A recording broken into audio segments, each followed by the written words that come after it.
अरे पंखा खायला मिळतो त्याचे झाले त्या परमेश्वराचा कृपा बसावे.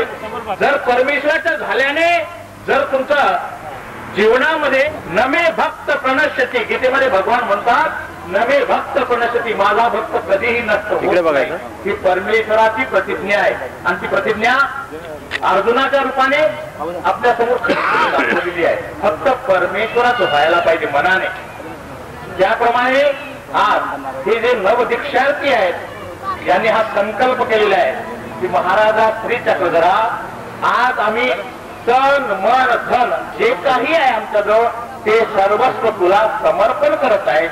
स्वामी श्री चक्रधरनी मी अशी प्रार्थना करतो, हे जे नवदीक्षार्थी आहेत त्यांचा अनुसार धर्म सिद्धीला जाऊ, त्यांना धर्माचरण्या करताना विधीवर होण्याकरता स्वामी श्री चक्रधर भर घातल्यानंतर महाभारत ग्रंथ निर्माण झाला.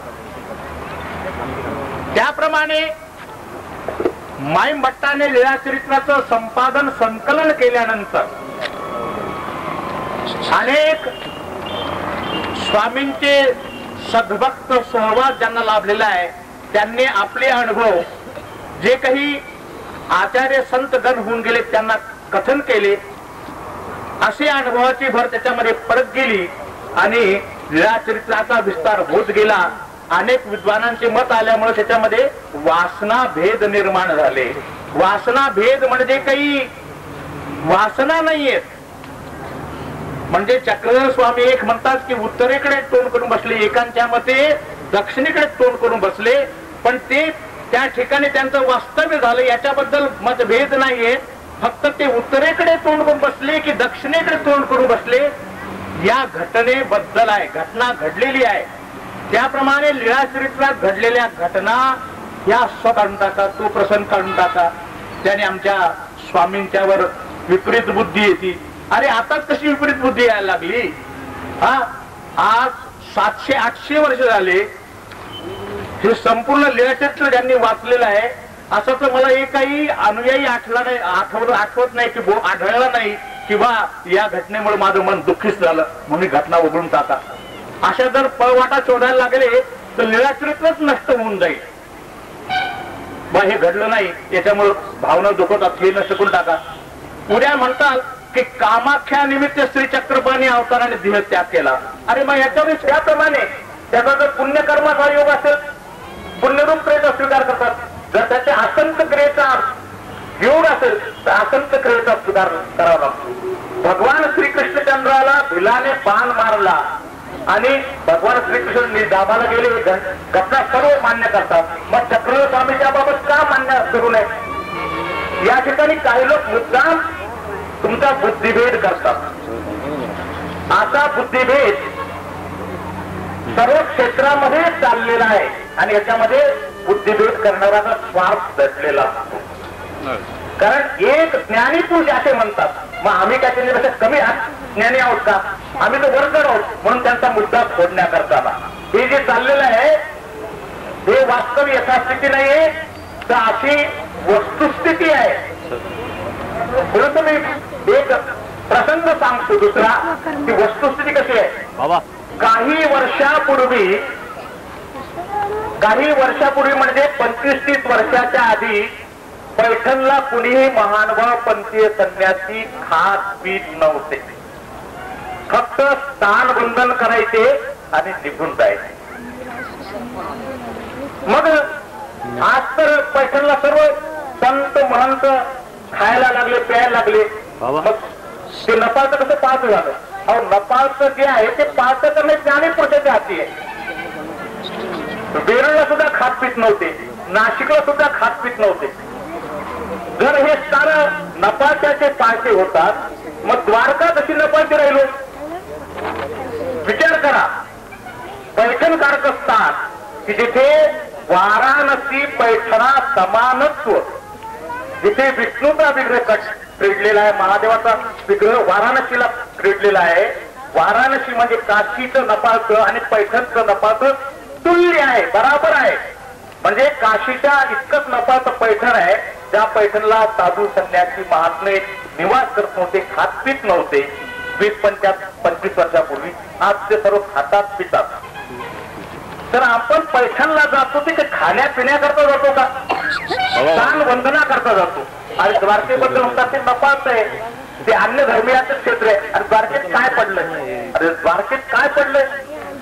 स्वामींनी सांगितलं की इच्छा संबंधा गेले तेथले गोटे गोटे अजून नमस्करणीय टीका. ज्या वारावतीमध्ये चक्रपाणी अवतारांचं 61 वर्ष वास्तव्य झालेलं आहे. नुसतं वास्तव्य प्रदान केली चक्रपाणी अवताराने.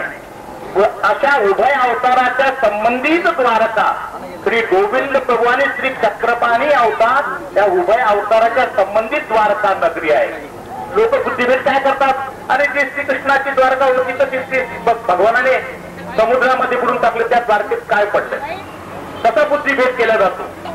अरे श्रीकृष्ण भगवानाने जी बुडवलेली द्वारका आहे ती आम्हाला माहित आहे, ती वंदनीय स्मरणीय आहे. पण ज्या द्वारकेला चक्रपाणी अवताराचा आणि श्री गोविंद प्रभू या उभय अवतारात संबंध आहे, एवढंच नाही तर स्थानामध्ये जे स्थानाचे विविध प्रकार सांगितलेले ते फक्त स्वामी एक क्षणभर उभे राहिले ते चरणस्थानी स्थान, बसले ते आसनस्थान, एक रात्र मुक्काम झाला ते वस्ती स्थान, त्रिरात्र वस्ती झाली ती पुढी वस्ती, 15 दिवस मुक्काम राहिले ते अवस्थान, 3 महिन्यापेक्षा जास्त अधिक काळ मुक्काम झाला ते महास्थान. ज्या ठिकाणी चक्रपाणी अवतार 61 वर्ष राहिले ते तर महास्थानाहून महास्थान आहे. असं महास्थान दान केलेलं आहे. असं आवर शक्तीने उभय शक्तीने युक्तत्व असलेलं ते महास्थान आहे. ते आपल्या पंथाच्या दृष्टीने एक उपेक्षित राहिलेलं स्थान आहे. त्याच्यामध्ये काळ सापेक्ष उपेक्ष राहिलं, कारण परंपरा का राहिली नाही द्वारकेला जाण्याची? मध्यंतरी मुसलमानाची राजवट, मुसलमानाच्या राजवटीमध्ये आपली धर्महानी आत्महत्या होण्याचा अनुभव होता. म्हणून आपल्या पूर्वजांनी एक सालबर्डला तुम्ही जाता, रामटेकला तुम्ही जाता आणि द्वारकेला जातानाच अटकताना कधी आठवण येते, तिथे का तुम्हाला नफावता येत नाही. तर ह्या ज्या परत म्हणजे हा बुद्धिभेद केला जातो. जर असं असतं तर स्वामींनीच नाम सांगताना द्वारावरती अवताराचं कसं स्मरण करा.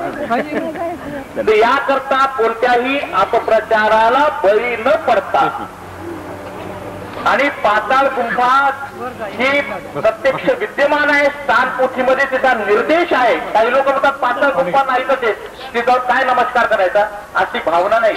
हा बुद्धिभेद केला जातो. पाताळ गुंफा आहे, प्रत्यक्ष जाऊन आपण पाहू शकता. आणि गोमती नदीचा परिसर आहे. वारावतीकार गोमती नदी रोज जायची. आपल्या स्वार्थाकरता परमेश्वराच्या अनेक आज्ञेचं उल्लंघन करतो, तेव्हा मात्र निषेध लागत नाही. अनेक वचने सांगायचं उदाहरण द्यायचे नाहीत, हे प्रत्येक जाणू शकतो की आपण किती स्वामींच्या वचनावर चालतो, किती वचनाचा आपण निषेध जे सांगितलेले आहेत त्या निषेधाचरण किती आपण करतो. तर या प्रसंगाच्या निमित्ताने आम्ही नुकतेच द्वारका नगरीमध्ये जाऊन चक्रपाणी अवतारांच्या पवित्र ज्या पाताळ गुंफा आहेत आणि गोमतीचा परिसर या स्थान वंदन करून आलाय. आपण सर्वांनी ही तुटलेली परंपरा परत चालू करावी अशी मी सर्वांना नम्र विनंती करतो. कोणत्याही प्रकारचा बुद्धिभेद केला नाही. त्याद्वारे ठिकाणी क्रीडा समाचार देण्यासाठी श्री भैरवबाबा अंबड, श्री बाबापूर आणि श्री भाविकराज बाबा शौलीकर गटाला आपण सुद्धा श्रीकृष्ण मंदिराच्या संग्रहामध्ये उपस्थित आहेत. यानंतर आपल्यासमोर आपल्या मंडळ व्यक्त करण्यासाठी येणार आहेत ते परंतु मार्गश्री राहणकर बाबा मार्गाचं संकलन करायचा. शकुंतलाबाई रणदिवे जे दाखवून त्यांनी मोरामरी बाबा बाबा देण्यात आले.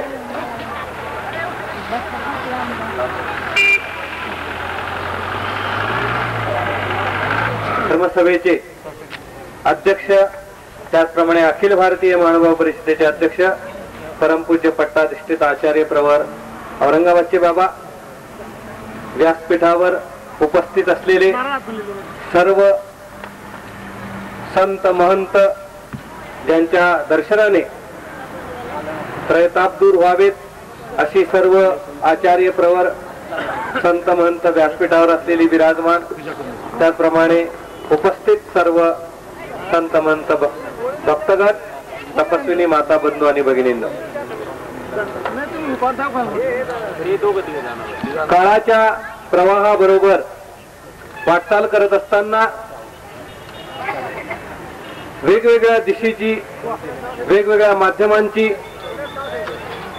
जर आपण सर्वांनी काल धरली नाही तर काळाच्या बरोबर आपली वाटचाल होऊ शकत नाही. प्रवासाच्या माध्यमात,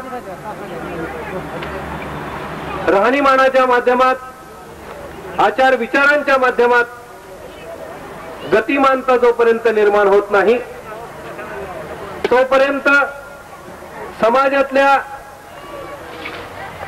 वेगवेगळ्या प्रतिकूल परिस्थितीवर आपण वाटचाल करून, मात करून वाटचाल करू शकत नाही. आजच्या समारंभाच्या निमित्तानं वेगवेगळ्या प्रदेशातून उपस्थित असलेल्या सर्व भाविक सद्भक्तांनी आजचा हा संन्यास दीक्षाविधी समारंभ पाहिला. आपल्या सर्वांच्या अंतःकरणामध्ये जो दीक्षार्थी दीक्षा घेत होता त्याचं वक्तव्य ऐकत असताना आपल्याला निश्चितचपणे एक महानुभाव पंथाच्या अनुयायाविषयी, नवदीक्षितार्थाविषयी जो आत्मविश्वास आपल्याला त्यांच्या शब्दातून जाणवला तो खऱ्या अर्थानं आपल्या सर्वांना विचारात घेण्यासारखा आहे. मनाची दुर्बलता जेव्हा निर्माण होत असते त्याच वेळेस मनुष्य कृतीपासून दूर होत असतो. एका सुभाषितकारानं म्हटलेलं आहे, आपल्या कोणत्याही कर्तृत्वामध्ये आत्म्याचा जो आत्मविश्वास आहे तो सगळ्यात दृढ मूल आपण सर्वांनी समजला पाहिजे. आणि नेमका आपण या ठिकाणी जेव्हा कमकुवत बनतो त्याच वेळेस नेमकी पराधीनता निर्माण होत असते. आजच्या प्रत्येक समाजातल्या घटकामध्ये पराधीन प्रवृत्तीचा जास्त अवलंब निर्माण झालेला दिसतोय. मग ते कुटुंबात असो, आपल्या एखाद्या गावात असो किंवा राष्ट्रात असो, एखाद्या देशातून एखाद्या आपल्याला सवलतीची अपेक्षा जास्त वाढली, सबसिडीची पद्धती आपल्यामध्ये जास्त निर्माण झाली, कुटुंबामध्ये सुद्धा आपली जी जबाबदारी आहे ती जबाबदारी आपण टाळू लागलो. आणि हे दुसऱ्याने केलं तर चालेल. आपण ज्या शेतीमध्ये राबत असतो त्या शेतीविषयी दुर्लक्षित प्रवृत्ती निर्माण झाली. ज्या कुटुंब व्यवस्थेमध्ये आपण वावरत असतो, आईचं कर्तव्य, वडिलांचं कर्तव्य, मुलांचं कर्तव्य, या कर्तव्यांपासून जेव्हा आपण परावृत्त होतो त्यावेळेस आपला आत्मविश्वास कमी होत असतो. समोरच्याने आपल्याला सहाय्यभूतता करावी, थोड्या जावधीमध्ये आर्थिक आणि वैचारिक दृष्टीने आपण प्रगल्भ व्हावं, अशा प्रकारची एक विचारधारा समाजाच्या प्रत्येक घटकामध्ये निर्माण झाली. झटपट श्रीमंत होण्यामध्ये, झटपट प्रसिद्धी मिळवण्यामध्ये, झटपट मान प्रतिष्ठा प्राप्त होण्यामध्ये ज्या ज्या गोष्टीचा अवलंब करता येतील त्या त्या गोष्टी अवलंब करण्याची प्रवृत्ती समाजातल्या प्रत्येक स्तरामध्ये निर्माण झाली. परिणाम सर्व बाजूने मनुष्य अशांत झाला. सर्व बाजूनी जी अशांतता मनामध्ये निर्माण झाली, आर्थिक सोबतता पूर्वीपेक्षा अधिक चांगल्या पद्धतीने प्राप्त होऊन सुद्धा मनाची स्थिरता आणि विचाराची स्थिरता जी समाजातल्या घटकांमध्ये दिसत नाही त्याला न पुसता सांगाव्या आणि योग्यताजनक ज्या आहेत त्या कुठल्याही लवकर सांगू नये. अशा या आचार विचारांच्या परंपरेनं निर्माण झालेला जो आमचा संप्रदाय आहे, सुरुवातीच्या वक्त्यांनी आपल्याला कल्पना दिली की राजाश्रय नसताना सुद्धा संतांच्या एक कृतिशील आचारावर उभा राहण्यातून राबवल्या जात असतात. परंतु आमचा मानवपंथी जो संत समागमाचा जो अनुयायी वर्ग आहे, साधू संत जो आहे, ते ठिकठिकाणामध्ये कशाही प्रकारचा राजाश्रय न धरता आदर्श गाव निर्माण करत आहे. त्यातलीच मंडळी जेव्हा निर्माण करून मतभिन्नता निर्माण करत असतात त्यावेळेस खऱ्या अर्थानं राष्ट्राची दिशा ही त्याच्यातून निर्माण होऊ शकत असते. आणि म्हणून आजच्या काळाची गरज आहे की जी जी निषेधात्मक गोष्ट आहे त्या निषेधात्मक गोष्टीकडे विचारधारा न करता, बाबा तुमचं काय असेल ते तुमच्यापाशी ठेवा, परंतु जे सकारात्मक आहे, जे विधिवाक्य आहे, ज्यामध्ये आमचा सर्वांचा लाभ आहे, मग ती अन्नदानाची क्रिया असो, तीर्थयात्रा दर्शनाची क्रिया असो, साहित्य प्रकाशनाची क्रिया असो, या सर्व क्रियेमध्ये आपण सर्वांनी जागरूकतेनं दोन्ही प्रवास करत असताना पदयात्रेच्या माध्यमानं गावांचं जे खेड्यांचं दर्शन झालं, त्यामध्ये मानव आपण पाहता जो आत्मविश्वास गावोगावी खेडोपाडी जो जाणवला तो खऱ्या अर्थानं आमच्या संतांना वाढवलेला आहे. आणि संतांची जी जोपासना आहे की आजही आजरातमध्ये वेगवेगळ्या पद्धतीने चालू आहे. आणि ही अशाच प्रकारची परंपरा आचार्य प्रवर महंत श्री साळकर बाबा यांच्यासारख्या दरारीच्या कार्यकर्त्यांच्या संबंधातून पूजनीय आचार्य प्रवर बाबांच्या प्रेरणेतून ही वेगवेगळ्या प्रकारची संकल्पना डोळ्यापुढे येत असते. आणि त्या संकल्पनेतून धर्मप्रचाराची दिशा ही समाजातल्या वेगवेगळ्या स्तरातून वेगवेगळ्या पद्धतीने होत असते. मग ती संस्कार शिबिराच्या रूपानं असो, पदयात्रेच्या निमित्त ही आताच बाबांच्या मार्गदर्शनाखाली द्वारका दर्शन तीर्थयात्रा संपन्न झाली. 25 डिसेंबर रोजी मुंबईवरून ब्रह्मविद्या सेवा मंडळाच्या वतीनं जवळजवळ 250 यात्रेकरू द्वारका दर्शन यात्रेसाठी जात आहेत. ज्या सद्भक्तांना त्यामध्ये सहभागी व्हायचं असेल त्यांनी मुंबईमध्ये बॉम्बे सेंटरवरून 25 डिसेंबर सकाळी 7:45 200 यात्रेकरू द्वारका दर्शन यात्रेसाठी जात आहेत. कार्यक्रमाच्या ठिकाणी भरपूर वेळ झालेला आहे. आपल्याही श्रवणाच्या परिश्रमेचा आम्ही अंत पाहत नाहीत. याकरता पुढील वाक्यांना या ठिकाणी पाचारण न करता या कार्यक्रमाचे अध्यक्ष आचार्य प्रवर श्रद्धेय गुरुवर्य परमपूज्य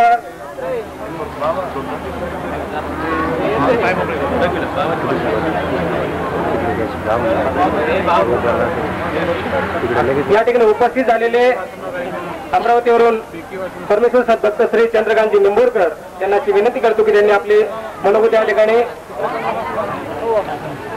अत्यंत अल्प वेळामध्ये सादर करावा. त्यानंतर या ठिकाणी अध्यक्षीय भाषण होऊन या कार्यक्रमाचं चाललंय की याला मला समाधान लागेल. मला आता शिक्षा दिली सर्वांना.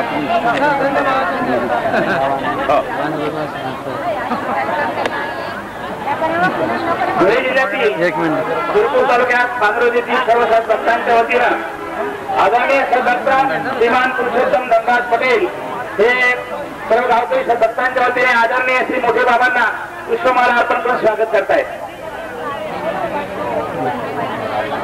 गोपाल कृष्ण महाराज इकडे पाहा.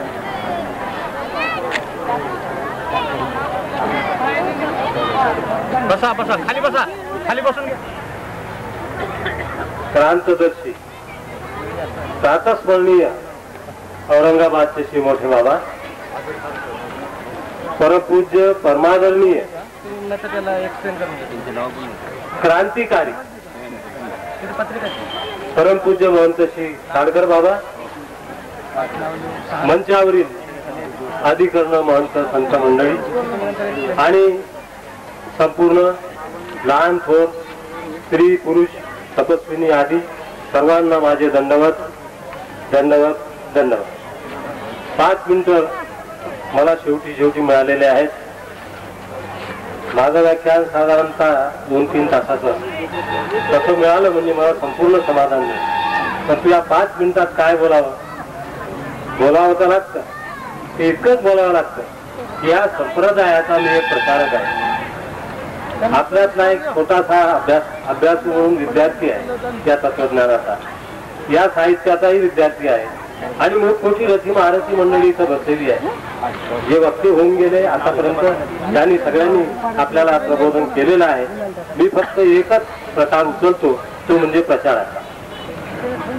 प्रचार हा महत्वाचा आहे. प्रचार नसेल तर पंथ असून नसल्यासारखा आहे हे महत्व सगळे जाणतात. म्हणून प्रचाराची सुरुवात आज 35 वर्षापासून मी माझ्याकडे घेतलेली आहे. परमेश्वर कृपेनं ती सांभाळत आतापर्यंत आणलेली आहे. मी एखादा पुढारी, फार मोठा पुढारी असलेला मानभाव संत महंत अधिकरण शोधित आहे.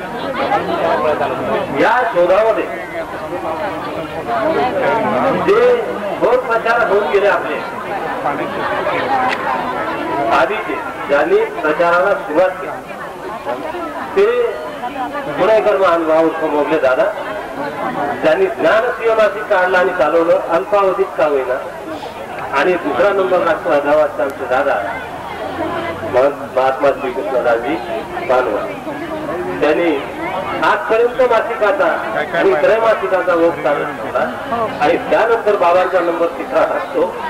त्यांनी 50वी या मासिकाची पूर्ण केली. या प्रचार क्षेत्राच्या प्रवाहातला मी एक माणूस आहे आणि गुरुची निवड करताना योग्य गुरु कोण निवडावा याच्याकरता पुष्कळ गुरु आहे. दत्तात्रयाला 24 गुरु होते म्हणतात, मला त्यापेक्षा जास्त गुरु लागतील, पण एकच निवडायचा असला तर मी निवडेल तो उत्तम प्रचारक. ज्याला उत्तम धर्मप्रचार माझ्या 75-76 वर्षाच्या आयुष्यात करताना मी पाहिलंच आहे आणि सर्वोत्कृष्ट प्रचार करणारे जे असतील त्यांना मी हा गुरुत्वाचा बहुमान अगदीच देणार आहे किंवा काही अवधी आहे त्याला थोडा. माझी तपश्चर्या चालू आहे. अर्धदीक्षित मी आहे, ज्याला आपण आंतरदीक्षित म्हणतात. माझे मित्र श्री प्रल्हाद कर्की करीत आहेत, त्यांच्यापासून मी हा बोध घेतला.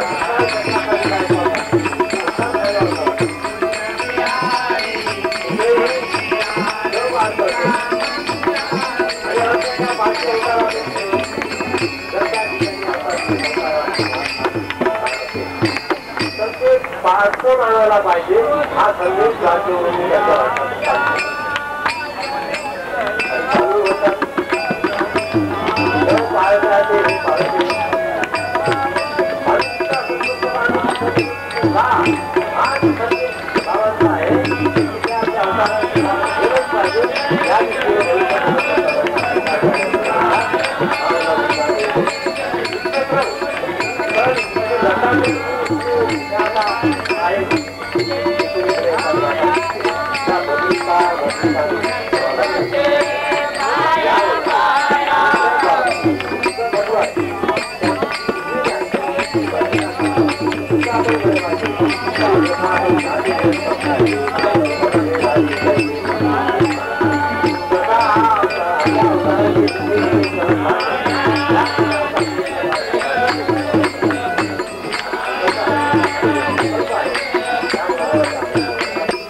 Thank you.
माता